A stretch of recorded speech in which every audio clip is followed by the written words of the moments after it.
परमानंद हे माधव पदु गौरुचि मकरंद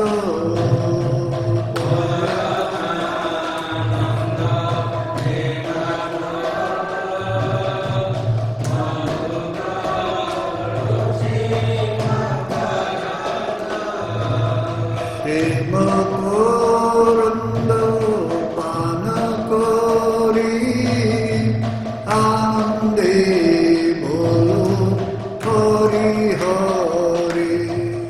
तेणु तुम्हें यदि कृष्ण को पाखे शरणापन्न हो गल तुमर स्थान बहुत उच्च को चलीगला।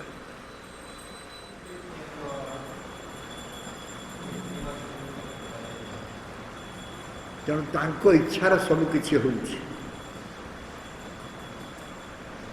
कृष्ण इच्छा ही बलवत् तांको इच्छार सबकिछि होउछि। कृष्ण स्वभिज्ञ स्वराट स्वतंत्र पुरुष। आमर कौन सी कर्म द्वारा आमे गोटे बड़ उच्च पदवी प्राप्त हो जाइछु किंतु आमे बड़ नहु।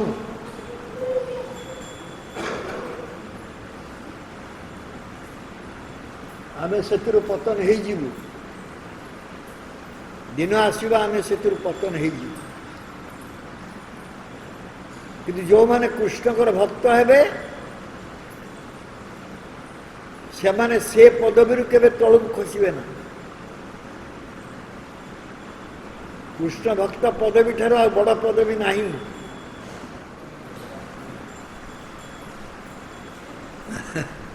देवराज इंद्र घुषुरी जन्म पाईगले। एते उच्च स्थिति थाई मध्य से घुषुरी जन्म पाईगले। से बहुत बड़ पदवी रे थिले। गुरुपाद पद्म अपराध जोगु तांकर समस्त प्रकार शक्ति श्री नष्ट हो। तेणु ये जो जड़ पद पदवी आमको मिलूँ भौतिक पद पदवी एगुड़िक सब क्षणस्थायी। एगुड़िक आमको किसी काम दबन। ये जो जड़ पद पदवी आम पाऊँ सेटा आमे आमर कर्मोन्मुखी स्वीकृति बसत आम लाभ कर पुनर्बार क्षय हो गले स्वीकृति आम पतित होमर पतन हो। क्षीणे पुण्य मर्त्य लोकम विसंति। स्वर्ग राज्य को जाइए सेठू पतन हो। तेणु ये जगत आम बड़ हाँपाई जो चेष्टा करुचे ताहा केवल चपल सुख लगे। चपल सुख लगे।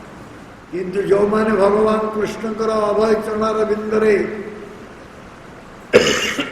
आत्मसमर्पण करछन्ति समाने कौनसी अवस्था को खातिर करिवे ना। मोर जतिके टिके अच्छी मु ताहारी द्वारा केमती कृष्णकर प्रीति विधान करिवे। तेणु अन्य कौन सी वस्तु संग्रह करिवार आवश्यकता नहीं। मोर बेसी किसी संपत्ति नहीं पैसा नहीं मु केवल कृष्ण को जल तुलसी टिके देले से संतुष्ट है।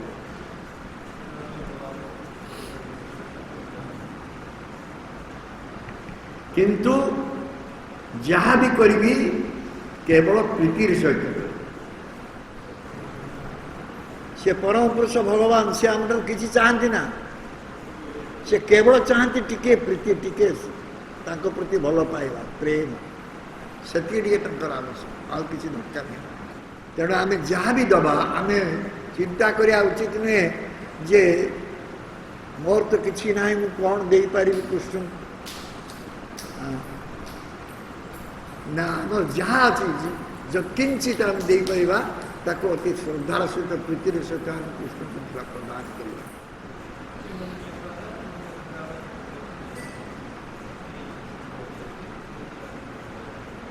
आमर एकमात्र इच्छा कौन जे मुझे केमती ताको खुशी कर मुझर सुख विधान सेटा ही भक्ति कृष्णकर प्रीति विधान करवा ही भक्ति आ भक्ति बोली अन्य जिनस किसी ना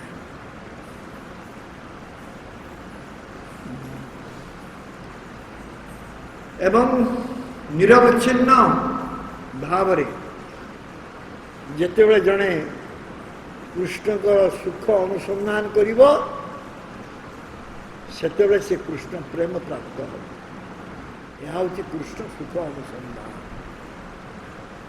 तेणु आम से कृष्णकर सुख अनुसंधान करवा किंतु आम ताहा न करिकी आम आमर सुख अनुसंधान आम कृष्णकर सुख अनुसंधान न करिकी आम निजर सुख अनुसंधान कर तेणु मोर हेले मु कृष्ण को सेवा देवी मोर बर्तमान नहीं मु कृष्ण को सेवा दे पारि ये समर्पित आत्मार कथा नुहे समर्पित आत्माटा एमती भाविल के जदि आम कृष्णकर आत्मसमर्पण करी आत्मनिवेदन करी सेवा करिबा तांको संगरे आमर संबंध स्थापन करिबा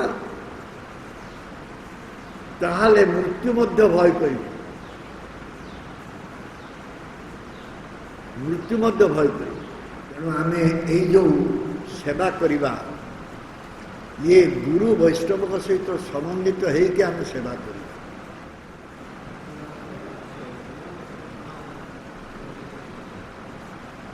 ताहले आम के सेवार विच्युत हवा वैष्णव गुरु संग करके सेवा कर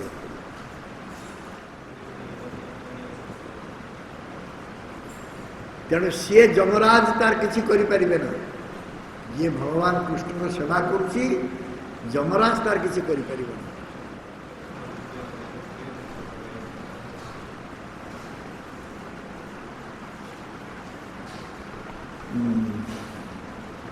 तेणु भगवान कृष्ण आमको कि भाव आकर्षण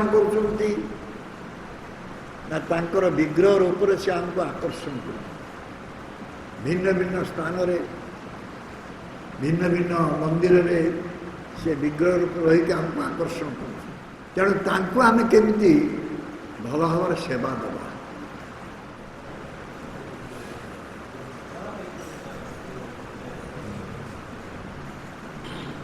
तेणु आमर कार्य होची आमे तांको पई जहा करिबा तांकर प्रीति पई करिबा तांको पई रांधिबा तांको पई वस्त्र सिलाई करिबा तांको घर झाड़ू दबा मार्जन करिबा जहा किछि करिबा सब तांकर प्रीति पई करिबा जदि ता भीतर आमर सुख किछि रही गला ताहाले सेटा कर्मकांड्य हेइ तेणु हरि सुख ही भक्ति पथ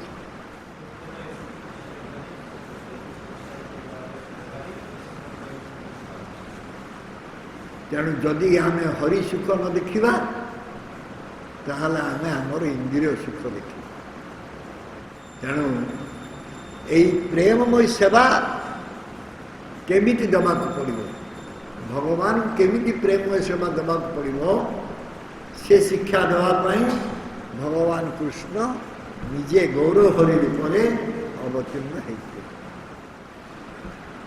तेणु गौर सुंदर भक्तावतार होके आसिले एवं यही संकीर्तन माध्यम रे नाम प्रेम प्रचार कर जो प्रेम ध्रुव महाराज तपस्या करके पाई ना से प्रेम से अकातर समस्त वितरण कर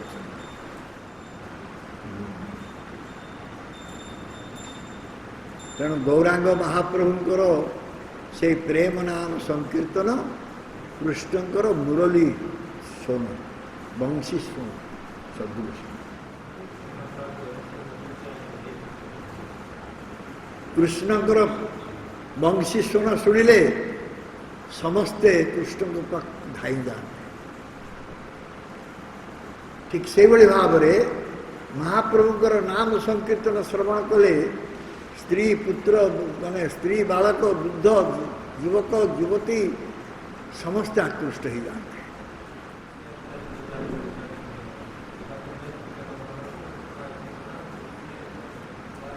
ତେଣୁ ଏ ସଂକୀର୍ତ୍ତନ ହେଉଛି ଅତି ଦିବ୍ୟ ଧ୍ୱନି ତଳ କୃଷ୍ଣ ପ୍ରେମ ଠାକୁର। ତେଣୁ ପ୍ରେମ ବିନା ଭଜନ ହେଇପାରିବ ନା, ସେବା ହେଇପାରିବ ନା।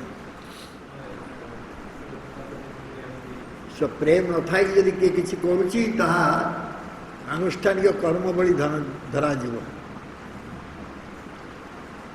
ତାହା ସେବା ନୁହେଁ। ତେଣୁ ସେବା ଅର୍ଥ ହେଉଛି ସେଥିରେ ପ୍ରେମ ରହିବ, ପ୍ରୀତି ରହିବ, ତାହେଲେ ସେଟା ସେବା ହେବ ବା ଭକ୍ତି ହେବ।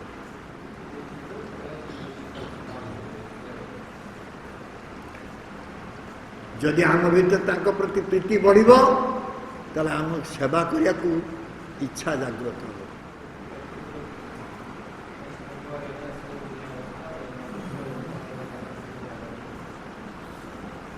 ତେଣୁ ପ୍ରୀତି ଥିଲେ ଜଣେ ଉନ୍ମାଦ ହେଇଯିବ, ପ୍ରେମ ଥିଲେ ଉନ୍ମାଦ ହେଇଯିବ।